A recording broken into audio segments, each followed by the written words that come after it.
Nima qilyapsiz?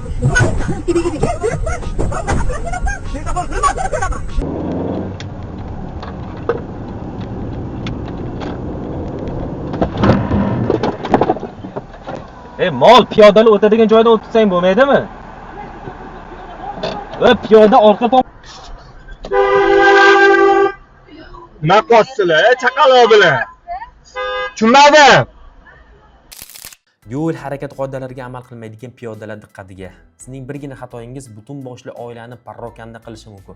Siz o'lib ketarsiz, ammo sizning aybingizda deb haydovchi yillar davomida qamoqda o'tirishiga to'g'ri keladi. Ma'muriy javobgarlik to'g'risida kodeksining 138-moddasida shu kabi piyodalar uchun jarima belgilangan. Qolaversa, yo'l harakat qoidalarining 4-bobida shu kabi farosatsiz piyodalar uchun qoidalar yozilgan. Ayrim piyodalarga ushbu qoidani ochib o'qib olishni maslahat beraman. Shoshmang Nexus.